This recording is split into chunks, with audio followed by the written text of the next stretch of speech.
It is my great pleasure to introduce our speaker, Dr. Fidan Elchiolu. Dr. Elchiolu received her BA from the University of Chicago and then went on to do her PhD work at the University of California, Berkeley. She arrived here at UTSC in the fall of 2016 and is currently an assistant professor in the Department of Sociology. Dr. Elchiolu's current research examines the grassroots struggles between pro-immigrant and restrictionist activists at one of the most important points of unauthorized entry for migrants on the US-Mexico border. Her scholarship has been published in a range of important academic journals, including Social Problems, Ethnography, Working USA, and Qualitative Sociology. Dr. Elchiolu's areas of expertise include political mobilization, migration, race, and qualitative research methods. Now, as an academic, it is, of course, wonderful for me to stand up in front of a room and to talk. This is natural for me, and so I like to take, no, I'm not going to talk. Instead, I know you came here to hear Dr. Elchiolu, and so it's my great pleasure to welcome her. The title of her talk today is "It's a Moral Imperative, the Class Meanings of Whiteness and the Politics of Immigration in Arizona." Dr. Elchiolu.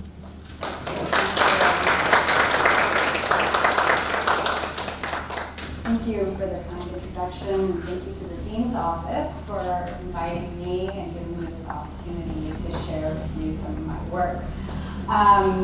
This is a research project that I started 7 years ago, just to show you the slowness of research. It's finally now that the project is coming together in the form of a book. So I'm going to be talking to you about one part of that book. So I want to begin by telling you about an experience that I had several years ago. One morning in early fall, I accompanied 2 young American women on a water drop in Arizona's Sonoran Desert. We were in a mountainous area, a few miles north of the US-Mexico border.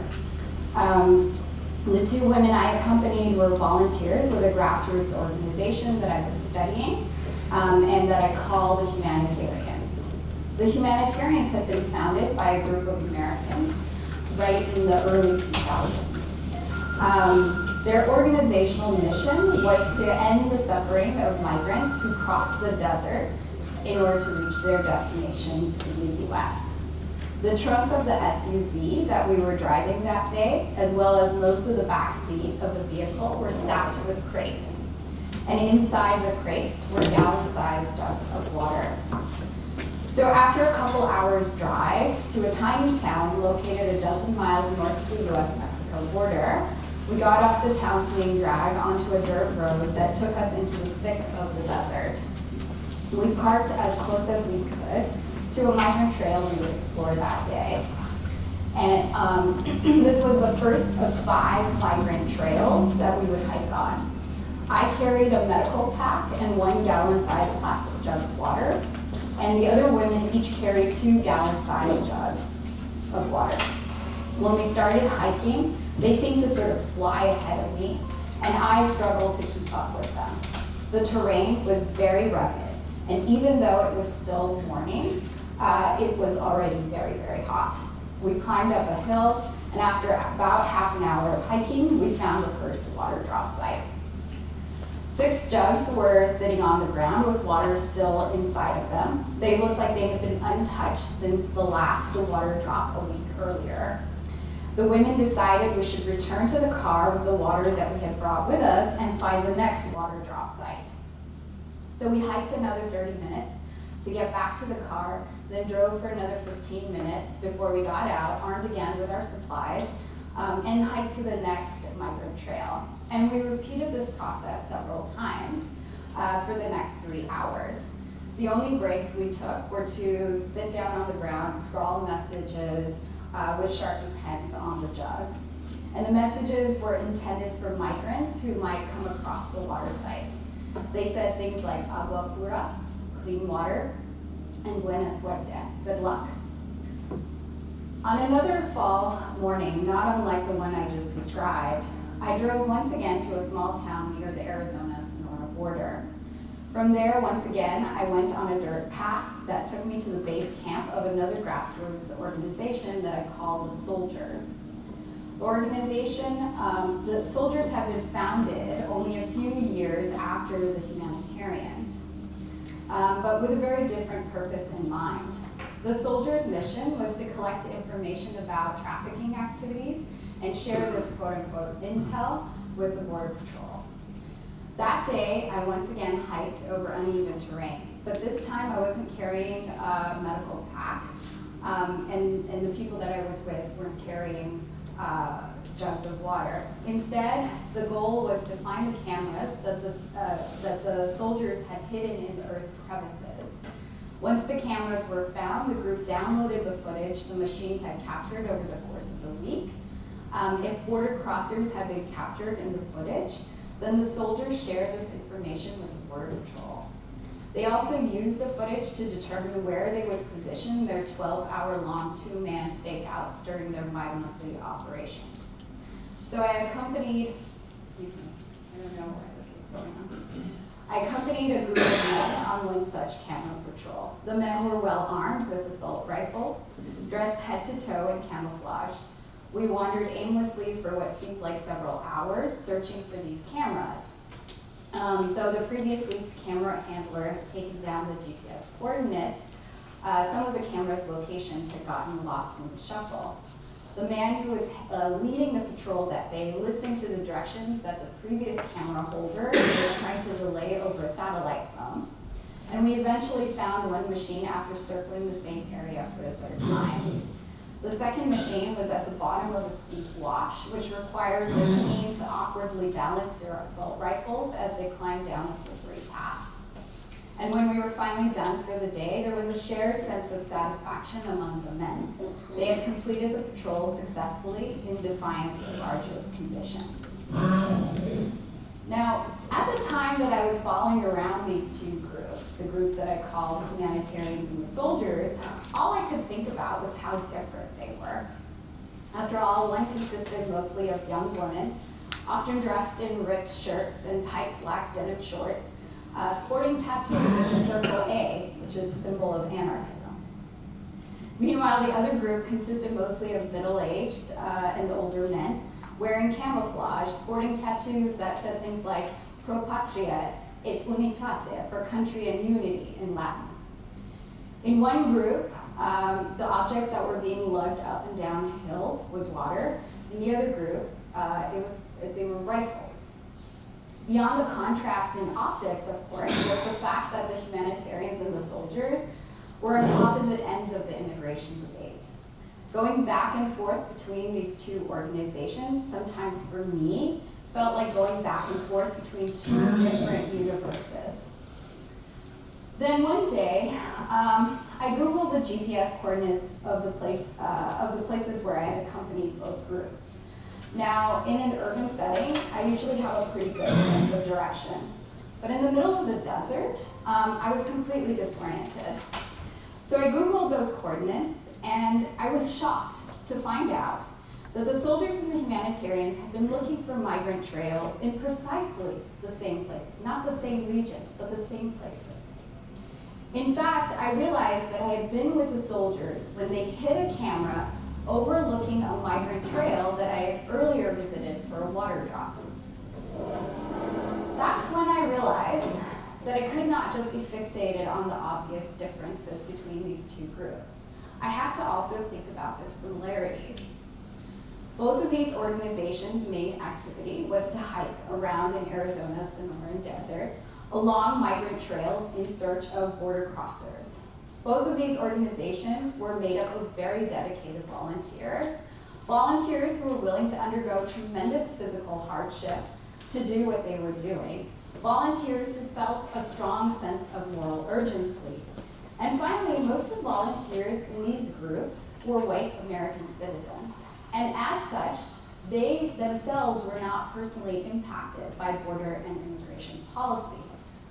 So for me, this begged the question, why were these mostly white American citizens flocking to the US-Mexico border, and specifically to these particular spots along the Arizona-Sonora border? What motivated them? And why did they think that what they were doing was not only necessary, but also morally urgent? And this sense of moral urgency was particularly puzzling to me because participants on both sides kept confessing to me during interviews that they doubted their actions would change what was going on. They doubted that what they did in the desert would actually change the fact that migrants were crossing into the US through Arizona. And when I heard these confessions, I kept wondering why keep doing it then? Why keep volunteering when it didn't seem like there was an end in sight? So these are some of the questions that I'd like to explore with you today. Now, I want to talk to you a little bit about how I approach questions as a researcher. I'm a sociologist. This means that I study patterns in human behavior. And I try to understand why and how people do what they do. I'm also interested in how people explain their actions and why certain actions are assigned more importance than others. I'm also interested in how an individual's choices are constrained and guided by social structures larger than themselves, social structures which may not be visible to the person involved. I'm also an ethnographer. This means that in addition to interviewing people, I follow them around and do the things that they're doing. I listen, I observe, I participate, I ask questions, I hang out. And so I hung out with the soldiers and the humanitarians for over 2 years. Now, what's great about ethnography is that it allows a researcher to dive into the messiness of a person's life. So in this presentation, I will get into the nitty-gritty of 2 people's lives. And those 2 people are Gail and David. These are names that I came up with. And I've chosen these 2 people because they epitomize the patterns that I saw in the life histories of the 70+ people that I interviewed. So you'll hear a lot of quotes from Gail and David in this presentation, but we won't leave it there.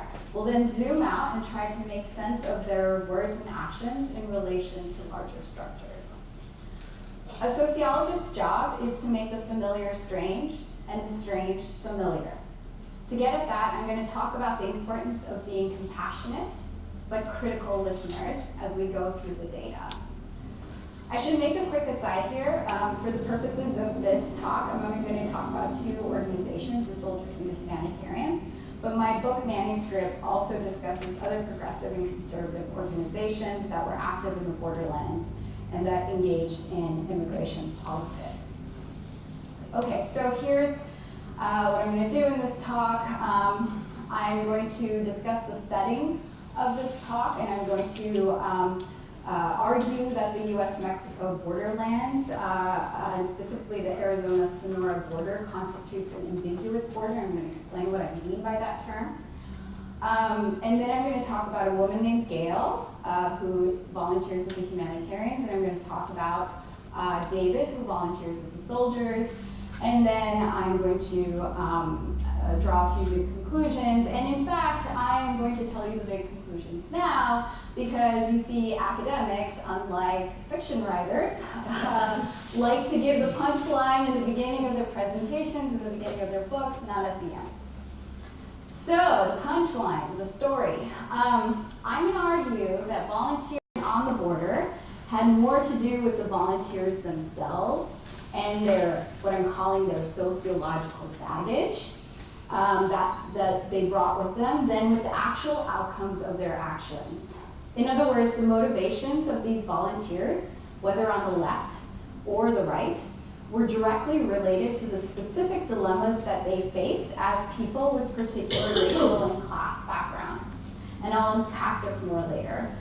And I'm also going to argue that the Arizona-Mexico border, and indeed the US-Mexico border, is what I call an ambiguous border. And what I'm going to show is that the ambiguity of the border is precisely what allowed people to manage their sociological baggage.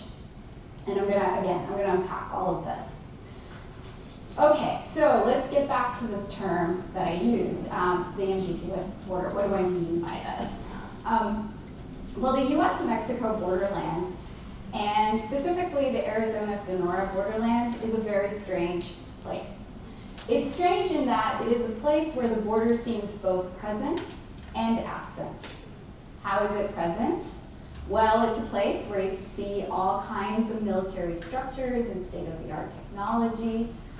But the US-Mexico border is also a place where old 4-strand barbed wire fences manually maintained by private ranchers are the only indication of the country's edges. So in other words, it's a place where the state seems simultaneously strong and weak. And when I say state, I'm referring to the coercive capacity of the US government, right? So the US-Mexico border is a place where this coerciveness of the government seems both heightened and muted. It's a place that could give someone the impression that the state is powerful, that it's well coordinated and ruthless, what I'm going to call the strong state effect. But it's also a place that could create the opposite impression, that the state is feeble, inept, disorganized, what I call the weak state effect. And in this regard, the US-Mexico border, and particularly the Arizona-Sonora border, is what I will sort of refer to as the ambiguous border. So what exactly about this border is ambiguous? I talked about it sort of by giving you some pictures and sort of big ideas, but let's talk about it a little bit more concretely. Well, one ambiguity has to do with the fact that despite the buildup of the US-Mexico border since the 1990s, undocumented immigration through this border has persisted. That is, the border has simultaneously become more fortified and more porous. And how did this ambiguity emerge? That's a really fascinating story that would require a separate talk, but I am going to highlight a couple of things. Back in the 1990s, early 1990s, approximately 2/3 of undocumented entries were through California, and specifically through San Diego. And there was also a big flow through El Paso, Texas. It wasn't through Arizona. But this form of migration started to change in 1993. So what happened in 1993? Well, in 1993, under the Clinton administration, the government developed a program called Prevention Through Deterrence. This initiative called for the deployment of border enforcement resources in urban points of entry like San Diego, like El Paso, with the expectation that rural, isolated, and rougher terrain would serve as a natural barrier or deterrent to unauthorized migration. So the idea is that the deserts, the rivers, the mountains, all of that sort of natural, rugged, rural terrain would deter people from trying to cross into the United States. So starting in 1994, the Prevention Through Deterrence program became a key component of how the US-Mexico border was policed. Do you think it stopped or deterred migration? No, right, exactly, absolutely not. Instead, as traditional urban crossing points were fortified, migrants were funneled away from places like California and Texas towards where? Arizona, that's right. So migrants were forced to cross into the US through Arizona's Sonoran Desert. So as you might expect, the nature of crossing changed. It became riskier. Between 1990 and 2016, nearly 3,000 migrants died attempting to cross into Arizona. And many more went missing. So we don't actually know the accurate sort of death rate, if you will, because people's remains were never recovered. Migrants began paying steep fees to hire smugglers to guide them through the deserts of southern Arizona. And drug trafficking organizations also worked their way into this lucrative and growing market. And now drug cartels have become key actors in the migration story. Now, while these changes were happening, the US-Mexico border became one of the most heavily fortified land crossings in the world. US Border Patrol grew in numbers from 4,000 agents in 1994 to 21,000 agents in 2013. Its umbrella agency, the US Customs and Border Protection, became the largest federal law enforcement agency in the United States. And if you kind of look at these numbers, you'll see it surpasses the combination of Secret Services, DEA, FBI, and ATF, right? So it's a very large agency with a lot of resources and with a lot of manpower. So the policy of prevention through deterrence created this tense coexistence of unprecedented border buildup on the one hand and unabated migration on the other. Arizona became the place along the border where this paradoxical development was most acutely experienced. There's also a second ambiguity, and it has to do with how immigration policing has developed over time in the US. Although the federal government has maintained that only it has the power to enact immigration policy, the day-to-day immigration enforcement has increasingly required the involvement of local actors like the police. As a result, immigration enforcement has simultaneously become a federal prerogative and a local affair. And this devolution of immigration enforcement, of gatekeeping, is important because it has also led to the devolution of immigration politics, right? Immigration politics has now become a local affair. So, whether or not your local police work hand in hand with ICE, which is the immigration sort of enforcement, they're tasked with immigration enforcement, that itself, that question, right, becomes the sort of basis for political mobilization, with people saying, advocating for sanctuary, right, so that the police and other local institutions and entities should not be working with immigration enforcement, and other folks who are saying, stop, right, we want them to work together. So that is sort of the setting of this ambiguous border, right? Its relevance will become clearer as we move on. So I've talked about the setting, and I want to talk a little bit about the actors. So who were these pro-immigrant activists, sociologically speaking? In order to explore this question, I asked my pro-immigrant activist respondents about their life stories and how they had arrived in their current activism in southern Arizona. And what I immediately discovered was that my pro-immigrant activist respondents were folks who struggled with a particular dilemma. And this dilemma was between, on the one hand, their progressive outlooks, their desire to see a more equitable world, and on the other hand, the privileges that had accrued to them through the accident of birth, right? Privileges that came with being white, middle class, and American citizens. So these activists were people who wanted to be progressive, however, they were also acutely aware of the gulf separating their own life experiences from the plight of disadvantaged groups like racialized non-citizens. And their life stories were filled with attempts to bridge this gulf and become responsible allies. So Gail's story captures this dilemma very clearly. As a college-educated young woman who had grown up in an all-white community in Ohio, it took her a long time to figure out how to be progressive while being who she was. Gail had grown more politically aware during her time as an undergrad, living in Boston. In her first year away from Ohio, Gail worked at a bakery where she became friends with a coworker who was originally from Central America, but who had grown up in Texas. As far as Gail was concerned, they were both 18-year-old women working at a bakery. But one day, this sense of equality suddenly vanished. Immigration police raided the bakery, and Gail's friend was taken away. It was a life-defining moment for Gail when she realized the stark difference between herself and her friend. And so this is how she explained that moment.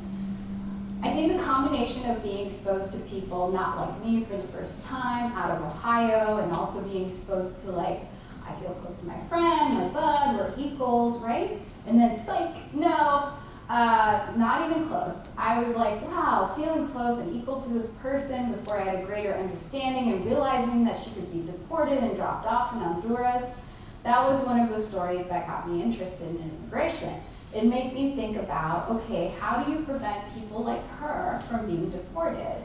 I'm a middle-class white person who had been trained through college that if you want to be active in these ways, you work for nonprofits.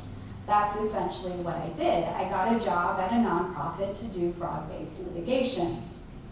So after graduating from university, Gail moved to Washington, D.C. There, Gail started working as a paralegal with a well-known nonprofit organization that advocated for immigrant rights. Soon, however, she began grappling with her privilege again. Gail became acutely aware of her power when her organization started putting together a class action lawsuit on behalf of asylum seekers. And the lawsuit was intended to make asylum seekers eligible for work visas before a final decision was made on their cases. So normally, asylum seekers, during the time that they're waiting for the government to determine what has come with their case, they are not legally allowed to work, which makes it really hard because you don't know how long it's going to take for the government to finally make up its mind. And so the class action lawsuit was intended to allow people who are waiting on this decision to be eligible to work legally. So using the organizations, the NGOs, networks, Gail's job was to find the right plaintiffs, right, who would make the lawsuit as compelling as possible in the eyes of the court. What this entailed, she realized, was sorting good asylum seekers from the bad asylum seekers. So this is how she explains that woman. Okay, so I'm this middle-class white person. I had to imagine who the courts think are the most vulnerable people. We want this Nigerian woman who's protecting her daughter from female genital mutilation, but the Honduran dude is escaping violence, man, he's fucking gang. Nope. To be in that position, I'm this young person in this room deciding who is going to be the plaintiff. It's a game, and we won. And by playing that game and winning, that affects a lot of people. But it was the first time for me when I realized that I don't feel good in this position and I don't want to do it anymore. So it was this ironic experience. On the one hand, this kind of broad-based litigation brought immediate economic relief to the lives of people who faced uncertainty. On the other hand, however, she felt that she had been a willing player in a game that she believed was rigged against asylum seekers. So Gail grew jaded, and as soon as the lawsuit was settled, she made plans to leave. She applied for an internship with the humanitarians, and when the internship was over, she decided to move to Arizona to be a full-time volunteer in the desert. So for Gail, being in the desert to give water and medical aid to border crossers was a far more satisfying way to utilize her privilege. She did not have to sort people according to their moral worth. In the desert, Gail could relinquish that power that came with her background. She could simply help a person because they were in distress.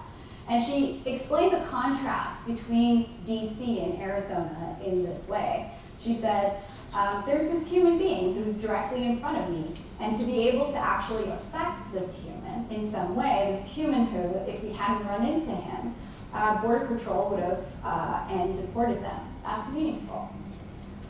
So now, as sociologists, we have to be compassionate listeners. We have to understand what someone like Gail is telling us. And what she's telling us is a powerful story of a person who becomes aware of the dilemma between her progressive worldview and her privilege at a very young age in a bakery in Boston. The immigration raid that she witnesses is a turning point for her. She spends the next 10 years of her life searching for a way to resolve her dilemma. There's a certain urgency in her story. She can't seem to stay put until she's figured out a way to resolve or at least live more comfortably with this dilemma. And she forgoes a lot of opportunities to find this perfect form of activism. I learned, for example, that she had gotten into a graduate program at the London School of Economics, but decided to turn it down so that she could continue her volunteer work in Arizona uninterrupted. She also forgoes the opportunity to move up the rungs of the NGO world in Washington, D.C., and so she forgoes all of these opportunities. And instead, what steers her is this dilemma and her restless pursuit for a moral life as she understands it. And as compassionate listeners, we might find Gail's struggle quite admirable. However, as sociologists, we can't just be compassionate listeners, we also have to be critical listeners. So what's also striking about Gail's story is that it really centers on her, rather than on the exigencies of social change. Arguably, she trades in a more effective endeavor, an endeavor that could potentially improve the lives of hundreds of thousands, even millions of non-citizens. She trades all of that in for a very direct, but also very individualistic form of activism. It's interesting that she associates far more meaningfulness with the individual act of giving water to a crosser in the desert than to a large-scale legal effort which improves the economic opportunities of 3 million plus asylum seekers and their families. This is all very interesting. It's interesting because it is indicative of how much this activism is driven not by the outcomes of her actions, but by the dilemma that Gail grapples with as a progressive, but middle-class white American. So what exactly were these humanitarians doing that made their experiences in the desert feel so important? This is where the ambiguous border comes in. I explained earlier that what made the border an ambiguous place is that it could produce the impression that the state was strong among certain groups, and it could produce the opposite impression that the state is weak and feeble among other groups. So what did pro-immigrant activists experience when they looked at the ambiguous border? They saw a very strong state. And given this strong state effect, pro-immigrant activists tried to develop strategies to weaken the state. According to pro-immigrant activists, the state had transformed Arizona's Sonoran Desert into a weapon against border crossers. And for this weapon to be effective, the state had to maintain a particular socio-spatial order. It had to keep middle-class white American civilians with water and food out of the desert. So Gail belonged to an organization that used the framework of humanitarianism to challenge the idea that the border region was the exclusive domain of state agents. Instead, as quote-unquote humanitarian workers with humanitarian aid, the group reframed the borderlands as a place of collective suffering that required the intervention of concerned Americans. And this idea is illustrated in something Gail said. She said, is this direct action or weird Band-Aid charity work? Kind of both for sure. But aid in the desert is absolutely direct action, because every time a person makes it to their destination in the US, in spite of all the state power that is ensuring that they don't make it, that one person making it and anyone helping them along the way, that's direct action. So this point sheds light on why the individual act of putting out water felt so satisfying. It explains why Gail preferred this kind of volunteering to the NGO that she worked at before. In the framework of the strong state effect, the jugs of water have immense state-weakening power. Their mere presence was thought to challenge the hegemony of the state's ideas.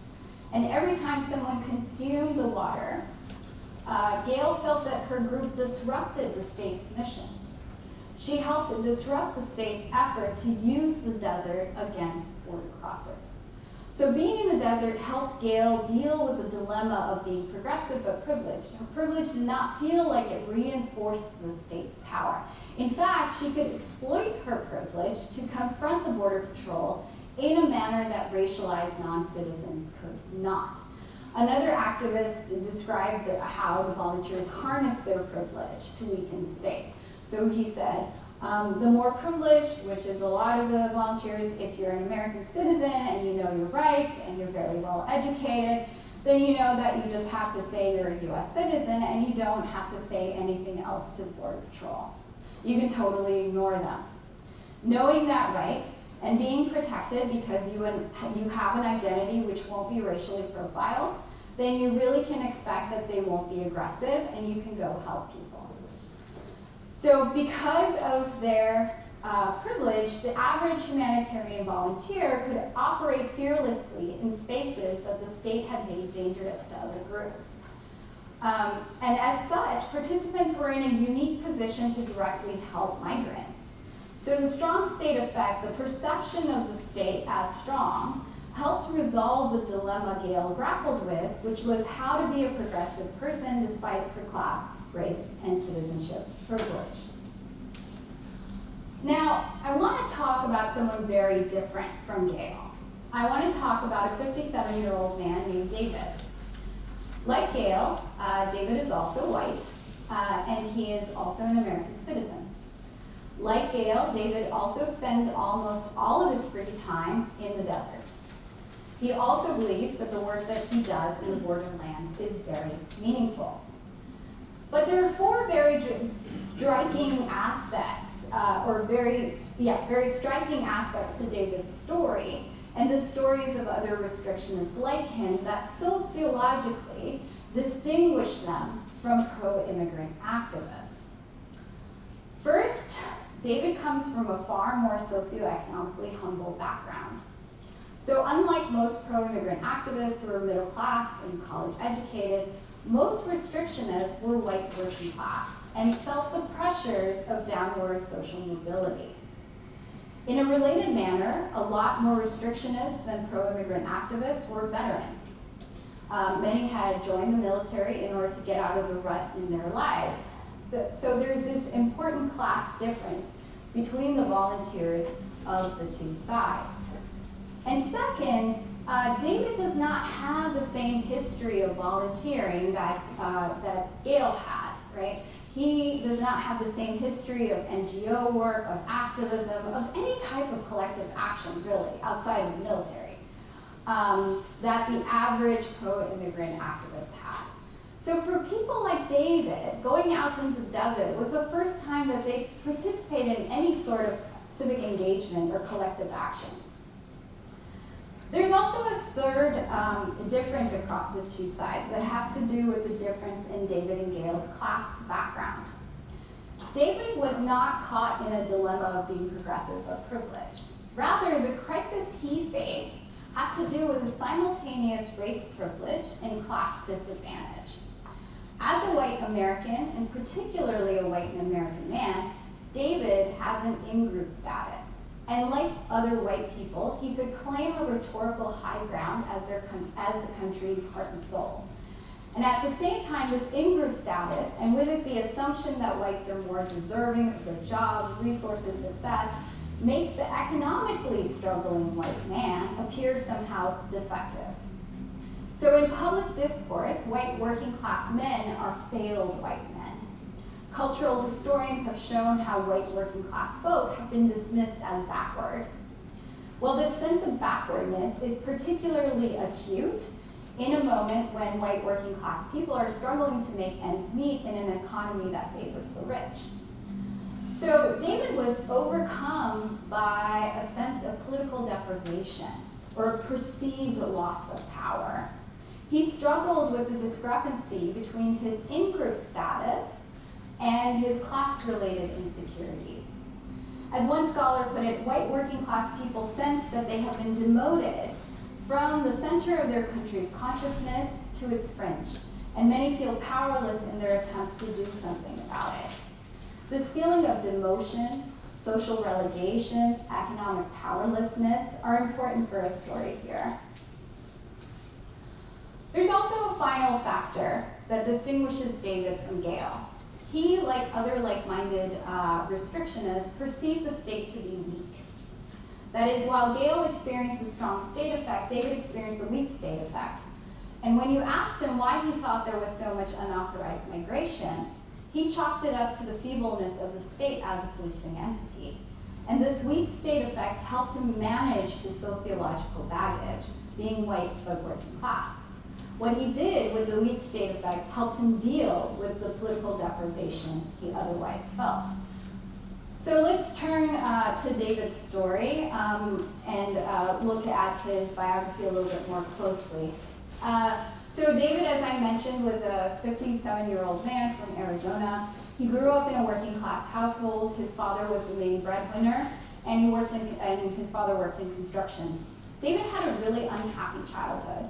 His father frequently beat David and his brothers, and David began abusing alcohol and drugs at a very young age.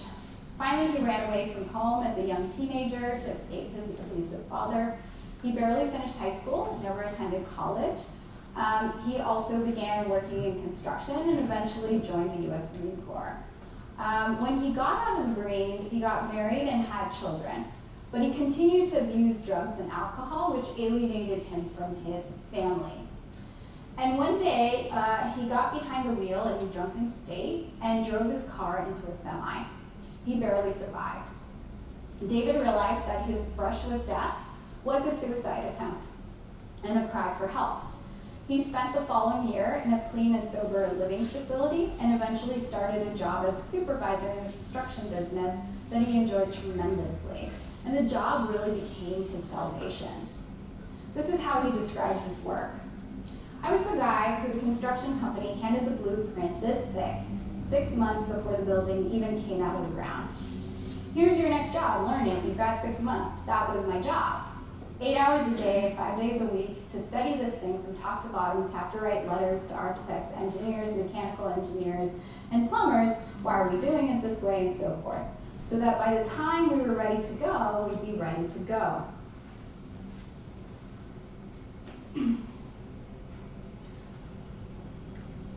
I built up my stock in myself. I was worth $40 or $45 an hour because not many people want this task. On a 30-story building, I can be 1/8 of an inch out per floor, and overall, over the 30 stories, I could only be 2.5 inches, out 2.5 inches.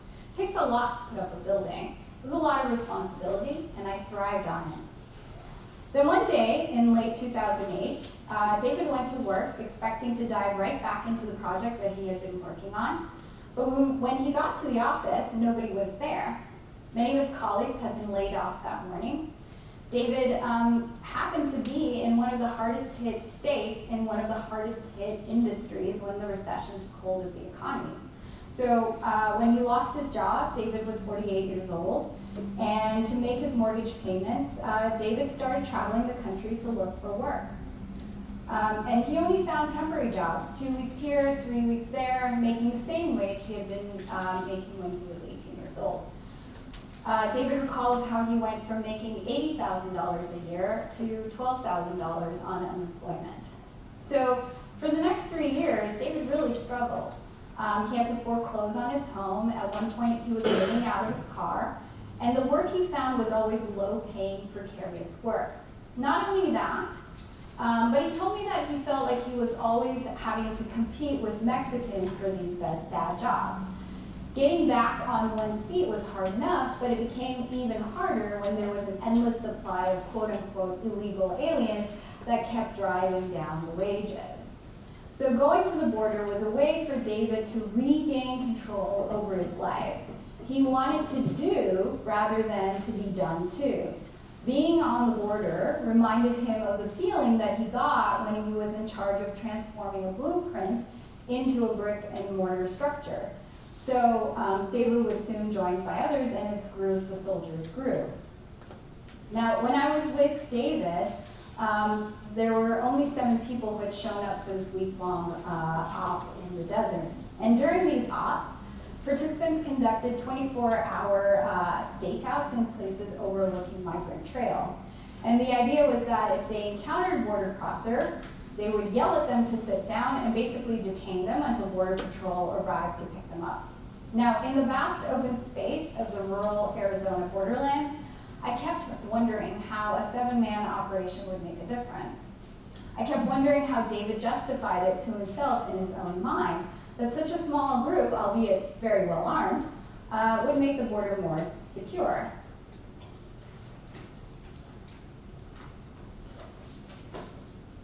This is what he said about that.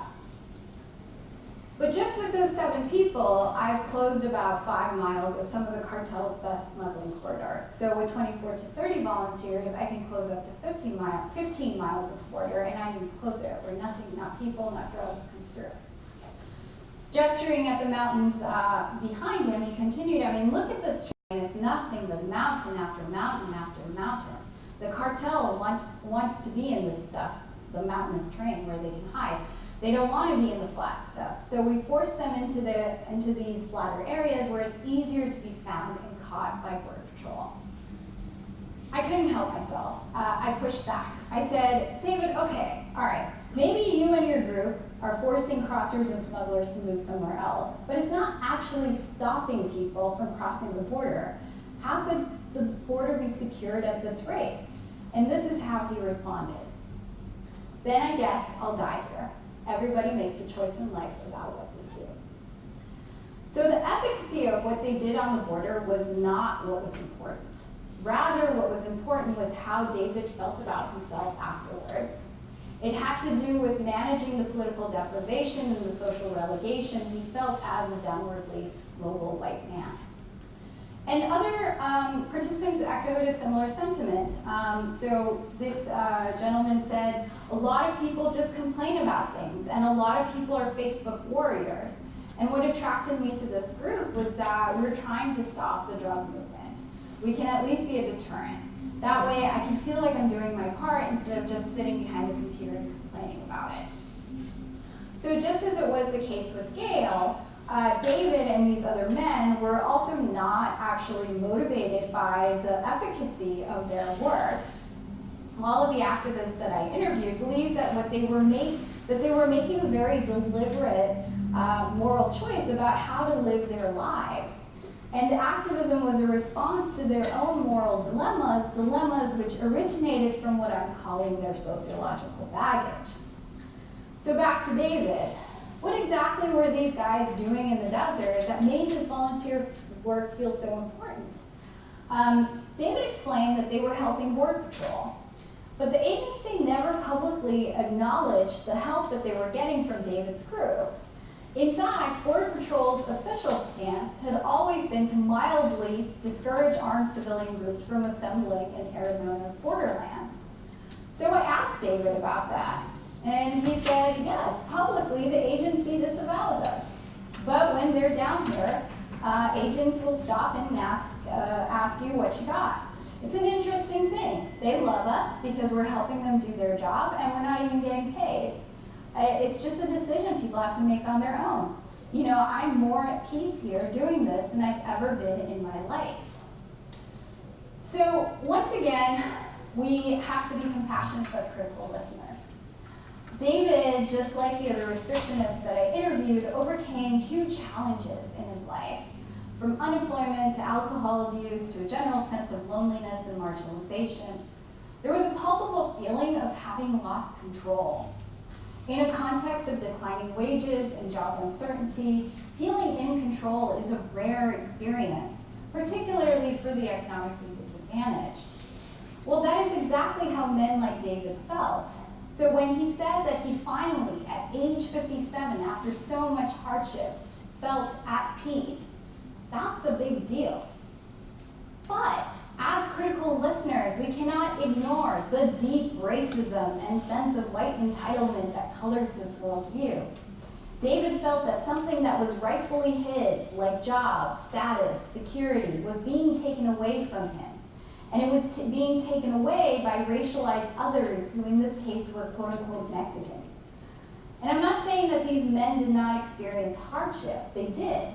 And indeed, when you compare their life stories to those of the pro-immigrant activists, it's immediately clear that people like David did not have the kinds of opportunities that were available to people like Gail. But because of their in-group status, their racial privilege, David and others like him could not recognize the structural pressures created by their class position. And instead, they made sense of their lives in terms of this racist worldview. So what exactly about being on the border gave David a sense of peace? Well, David and other restrictionists held the conviction that they were empowering the state with their presence in the desert. So remember how I argued that Gail perceived the state to be strong? Well, David thought the opposite. He thought the state was too weak. And while Gail tried to restrict the state's reach, David tried to extend the state's reach. David's group, the soldiers, saw themselves as a civilian extension of Border Patrol. They cultivated working relationships with field agents, and they passed on any information that they gathered about the whereabouts of crossers. Now, I mentioned before how the Border Patrol is the largest federal law enforcement agency in the US, so how can it be that they still need this extra help? Well, restrictionists had many answers to this question, but let me tell you about David's response. So these are field notes that I took because I didn't have the audio recorder on, so these are the things that I was jotting down in my notebook. David explained that migrant and cartel trails resembled a funnel. At the US-Mexico boundary, a trail began. So this is the US-Mexico boundary. And the further north the trail went, the more complicated it became. And it made it harder for agents, for the agency to detect crossers the further north they moved. Simply because there were more places that a crosser could be. And additionally, agents' shifts were too short, they didn't really know the local terrain, and what this meant is that agents were forced to be reactive rather than proactive. So he explained, when they get a call from us that our cameras saw 20 drug smugglers going over the mountain, their response is, okay, we'll be there in 2 hours. Okay, now you're 2 hours behind where they first saw them, and then it gets dark, well, we can't see them, we're gonna wait till morning and let the next shift take over. The crossers should be around here, maybe, we'll see, we can't find them, and then they give up. So according to David, the agency, despite its size, could not really be effective. This was precisely why the soldiers ran their ops within a mile or two of the boundary, of the US-Mexico boundary. And these ops consisted of around-the-clock stakeouts, and the idea was to counteract the state's ineffective enforcement strategy. So, David believed that the state was incompetent. And this weak state effect on the ambiguous border helped him resolve, or at least manage, his sociological baggage. David and other like-minded volunteers reported to me that helping shore up the state made them feel good about themselves.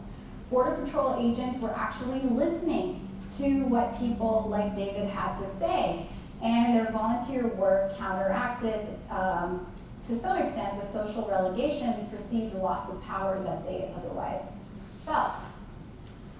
So let's return to the questions that I posed at the beginning of the talk. I wondered what motivated these groups and why their volunteers spent so much time and energy in this way.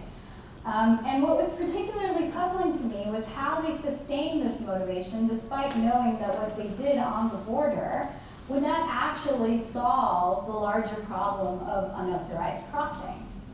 And I argued that we have to pay attention to what volunteers brought with them to the border. That is, to the sociological baggage, what I'm calling sociological baggage, of the volunteers and the particular dilemmas that emerge from the intersection of their race, social class, and citizenship. Oddly, the border became a place where these dilemmas could be managed and even partially resolved. And what about the border made it possible for volunteers to solve their particular dilemmas? Well, I talked about how the US-Mexico border has this ambiguous quality. It is simultaneously fortified and porous.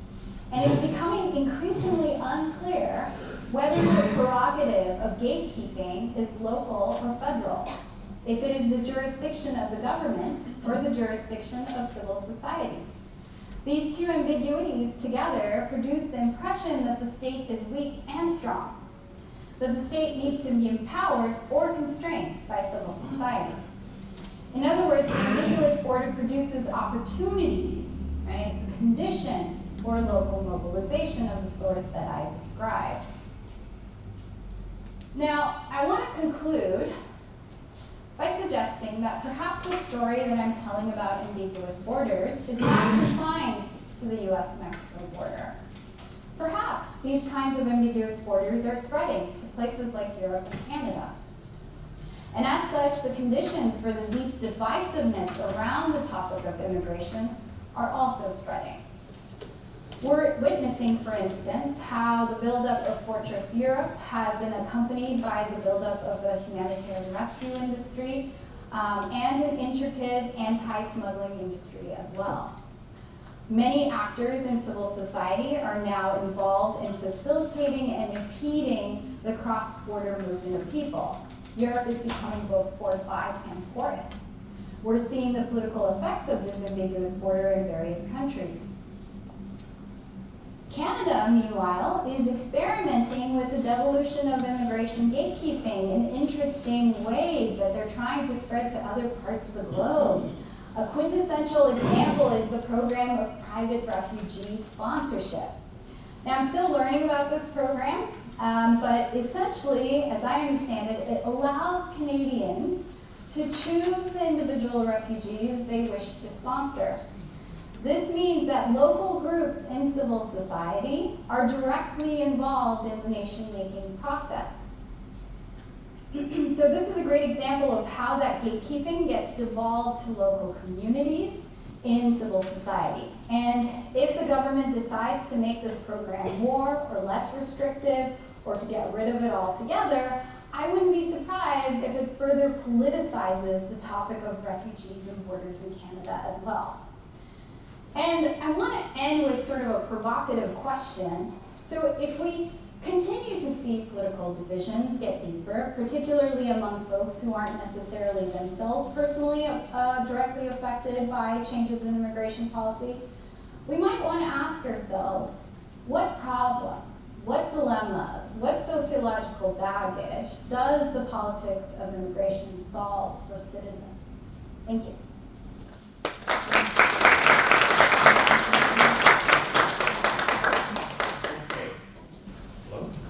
Okay, great. So we do have time for questions. I would ask, we have a microphone here, and I would ask that if you're asking a question, please use the microphone. This is not only so that everyone can hear, but also because we're recording. If you don't use the microphone, your question won't get on the recording. And of course, we all want our questions on the recording. So are there any questions, please?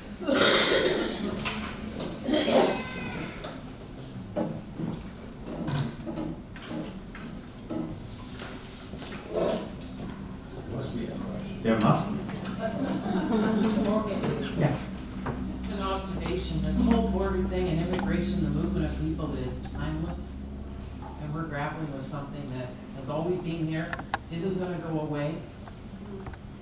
I'm still processing what you said. It's not like I don't have questions, I'm still working on it, but just that observation.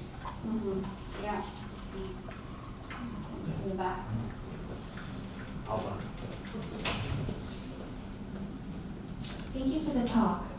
The question was, we tend to see only what is in front of us. And Gail was able to find meaning in her life by helping Mexican immigrants cross the border. But sometimes policy decision makers have to make hard decisions, looking at big pictures and balancing interest groups. And I absolutely believe we have to welcome immigrants, and we have a policy in place to do that. But we don't have the resources to sustain all people around the world. See, am I going to feel like fleeing prosecution?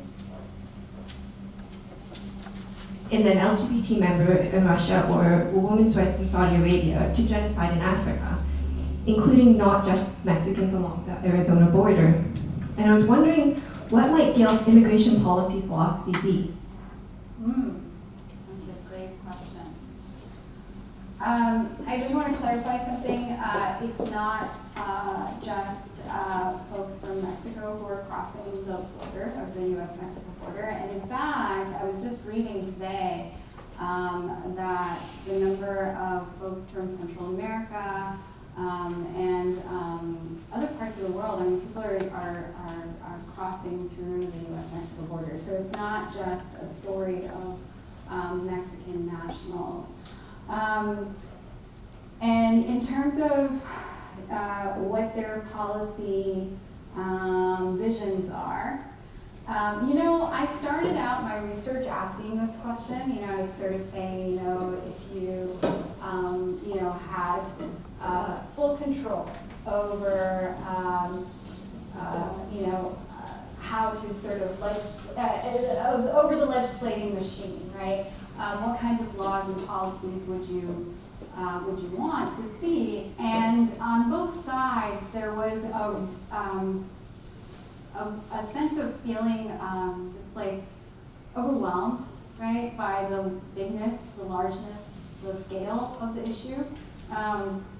So I mentioned a little bit earlier that Gail had a lot of proclivities towards anarchist philosophy and a very particular strain of anarchism, I must say. And according to that policy, it's really all people, just by virtue of being a human being, should have the right to migrate or the right to stay, right? The right to not migrate if they don't want to, which means that people who experience forced migration, right? If you say that they should have the right to stay, what you're saying is that the conditions that created their forced migration, the free trade agreements, the foreign trade, the foreign direct investment, right, that caused them to flee their homes because of displacement, those things should be addressed as well, right? But even that is very vague, right? So.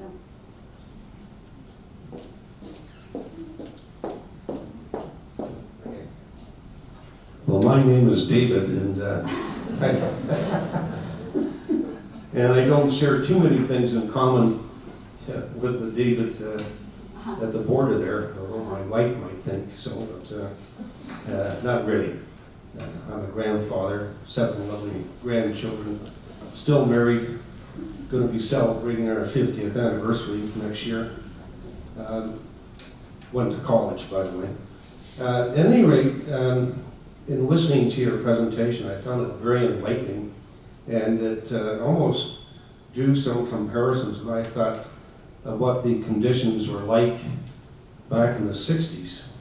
And if anyone can think back in those times, there was a lot of turmoil within the country, and certainly it seems that this is what's occurring with the immigration, as Tessa mentioned at the Mexican border. It's occurring in Canada and obviously in Europe and a number of other countries throughout the world. The one thing I'm wondering, when I look at the topic,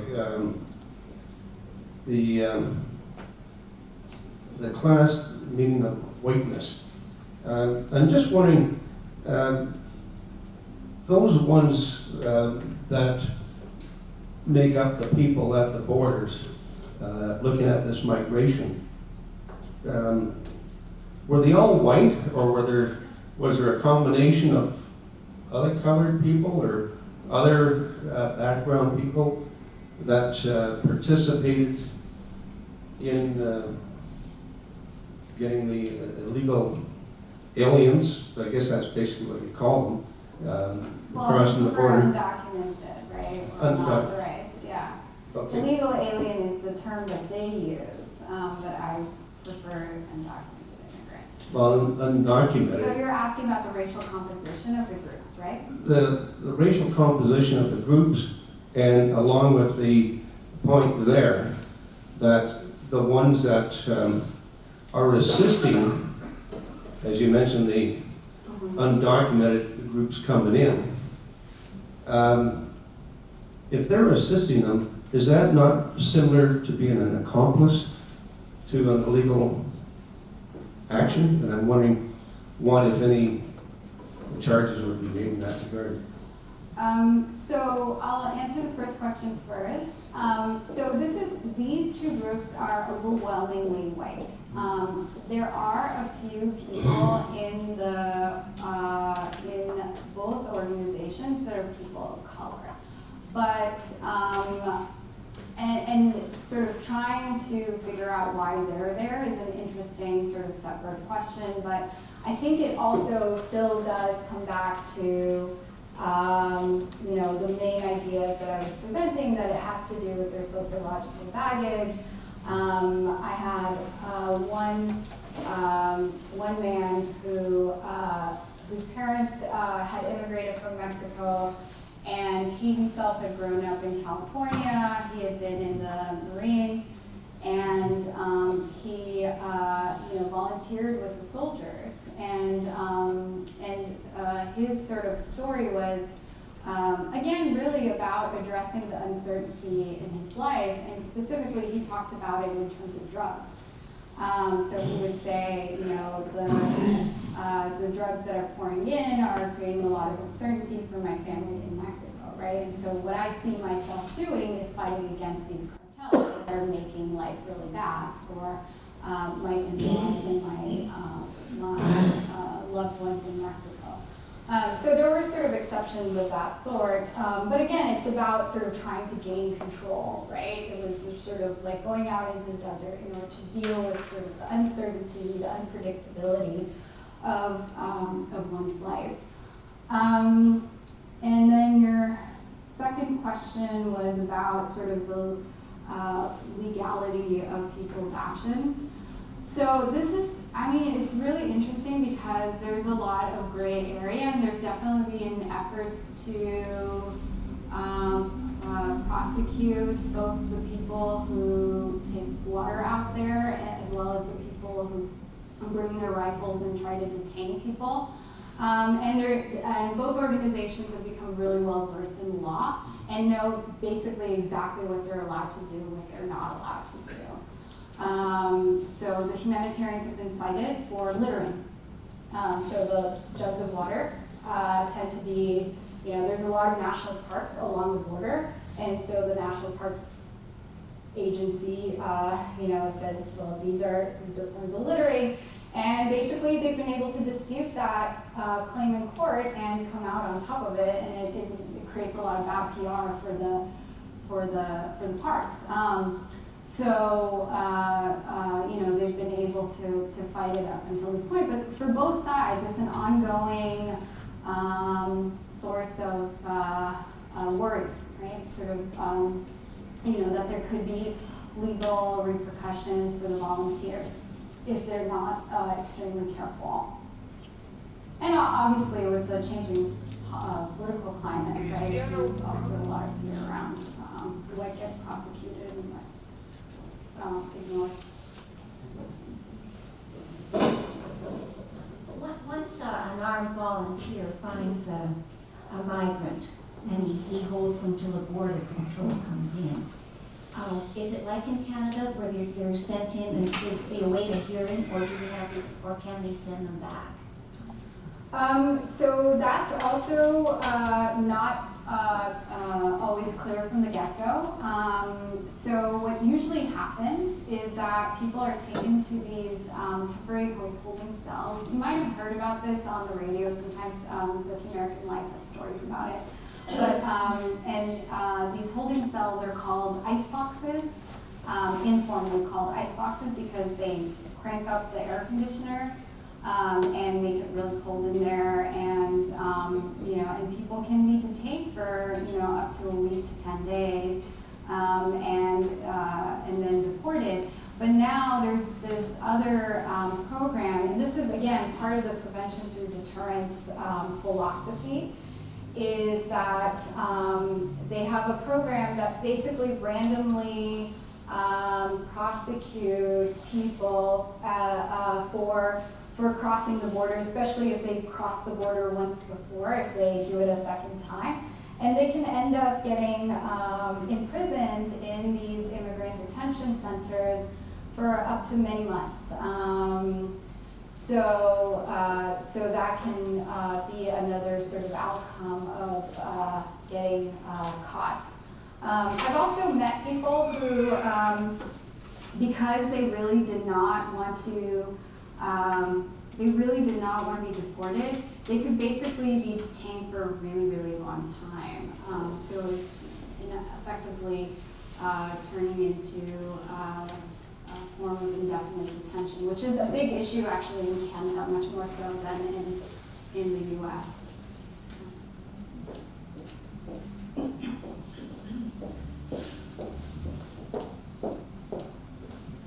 So I was very struck by the motivations that you highlighted on the part of certainly humanitarian, and I can think of similar on the part of the soldiers, where it is not as much driven by anything that's altruistic as a resolution of personal conflict. And it's a very individualistic resolution. This person had this conflict, and this was how they were resolving it, even to the extent that they were foregoing other potentially even more effective means of achieving their ends. So it's sort of a two-part question. How prevalent is this nature of the individualistic resolution? Is this what was motivating the majority of the people? And then is there even an awareness that they're foregoing what could be more effective action, which then sets up a whole different level of conflict for these people, because they're sort of doing what makes them feel good as opposed to doing what could be better for the group. That's very interesting. Yes, so the individualistic sort of approach to, how to resolve. Yes, so yes, the prevalence of this individualistic approach is definitely there. In terms of being conscious of it, I don't think that people necessarily, I think that people do feel sort of torn about, even when they feel good about being in the desert, I think there's still some sense of inner conflict, as anyone does, we might be in a profession or a civic engagement or some type of collective action that we love, right? But we always carry a certain amount of doubt, uncertainty, inner conflict. And people expressed it in various kinds of ways, but not with the same level of clarity or, I'm really framing this as puzzling, right? Whereas they, I don't think necessarily carried around in their heads as a puzzle. Even though they might wonder about the efficacy of their actions, but then they're just sort of like, but there's a person right in front of me, and it kind of feels really empowering at that moment.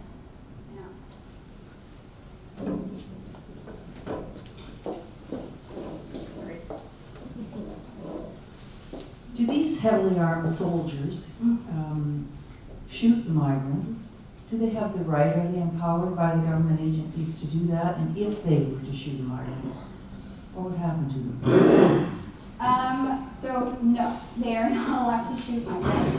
In fact, they have adopted very strict protocols even within their organizations about what they can and cannot bring to the desert. So for example, the soldiers, they were telling me that they don't bring scopes for guns. And the idea is that if you have a scope, then it looks like you're targeting, and it's a more sort of aggressive form of being armed versus, if you're just there. And the idea behind having the arms, the handguns, the assault rifles, the ammunition, etc., is a form of sort of, it's supposed to be in form of self-defense. Yes, they would get in huge trouble if they were to kill someone. And in fact, this is a fear that many people carry, is they wonder, and that's why they say that they do a lot of vetting before they let people into these organizations. where they try to check the person's background, make sure that they're not, involved in sort of really fringe group. But nonetheless, it's an ongoing fear that they kind of carry, that, at some point there's going to be some type of use of weapon that is going to result in a death. And that said, there have been cases long ago of certain infamous ranchers who have taken the law into their own hands and not necessarily killed anyone, but definitely physically abused migrants. And as far as I know, they did go to court and maybe there was some type of settlement, but at the end of the day, these folks are still, doing what they're doing.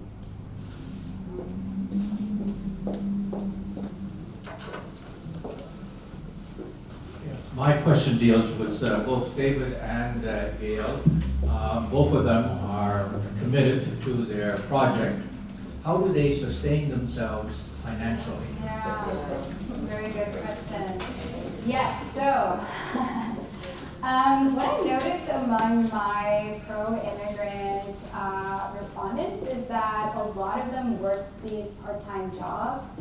And one thing that I noticed was, so I'll just tell you, this is a very telling moment that happened in one interview. So this woman came over to the place that I was living in to do this interview, and she sat down and she was like, today's the last day. She just said it, she's like, today's the last day of work for me. I'm going to be unemployed. And I was like, oh my God, I'm so sorry, and she was like, no, that's great. I'm going to have more time to go into the desert. I'm going to have more time to volunteer with the humanitarian. So for her, the sort of the job that she was doing, which was actually a really cool job. She was an artist, and she was working with a company that works as a contractor for the city and makes public sculptures. But it was a contract job, and it wasn't going to last forever. But she was excited to be unemployed, for a brief stint, so that she could, focus on what really mattered to her, which was volunteering in the desert. For the restrictionists, a lot of them. So this is really interesting because David never quite told me what he did on the side, what his side hustle was. But I know the other restrictionists, a lot of them are retired. A lot of them may have some income from Veterans Affairs, right? A lot of them, the younger ones who are still sort of working, might basically amass like a week of vacation time and use that time to go out into the desert, right? So they might participate in like a bi-monthly operation, but they're not out there constantly. Other people who live in the area might sort of work their day jobs Monday through Friday, and then on the weekends they go out into the desert, right? So people find ways to kind of make it work for them. Okay. This is sort of going to be the final question. Okay. You got yours. This is a conflict we can I was just wondering, given the current U.S. administration and the prevalence of David's attitudes, it seems to me a very divisive issue, what's going to be the effect of that on this question? Yeah. That's the billion-dollar question. And that's kind of probably how I'm going to, I will have to address that question to some extent in the conclusion of my book, which hasn't been written yet. So, because everything changes from day to day with this administration. One thing I should say, and I'm going to change the question a little bit and talk about what the effect of the election was on these folks. So I actually went back to Arizona in January of this year. And that's what's wonderful about working at UTSC. You can take a little time off to go back to your research site. So I'm really grateful that they allowed me to do that. And I went back and, that was the question in my mind. So I was like, how do you, what do you guys think of these election results? And, what are you anticipating? And what was so interesting to me was that both sides, on the left and the right, had serious doubts about Trump and his promise of building up the wall. And so this was people like Gail and people like David. So Gail, that makes sense, right? She obviously would not want a wall to go up because as far as she's concerned, that just would make the prevention through deterrence an even more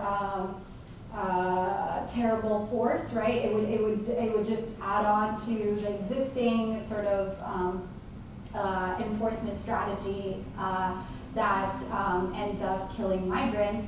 And so of course she'd be opposed to it. But it was interesting that David's group was also not quite sure about it. And the way he said it is, and this goes back to the local federal thing, right? That local federal conflict. He said, Trump and the Trump administration and the people in DC don't know what's going on here, right? So the same critique that he had of Border Patrol, he has of the federal government. And he said, the wall doesn't make sense. Look at this terrain. He says, look at the mountains. How are you going to build a wall on those mountains? It's impossible. And besides, even if you do, it won't be effective, right? It won't actually keep these cartels or these crossers out. So I thought that was really fascinating that both sides were very deeply critical of Trump's sort of policy solution that he was proposing, but obviously for very different reasons. But nonetheless, that kind of local federal dynamic was there, right? Where both sides are sort of saying, the federal government has no clue what they're doing, right? And they're just going to make things worse for what's happening for us in Arizona. Okay, so I would like to take this opportunity to both thank Dr. Elchiolu for her wonderful talk, as well as to thank all of you for coming and participating in this event. Let me just invite you all to please stay. There's plenty of food in the back. We can continue this in an informal conversation. If you would like a parking pass, I believe we have parking passes, complimentary parking passes outside. And if you haven't already, please stop by the registration desk and register your name with us. So thank you all very much, and thanks to Dr. Elchiolu.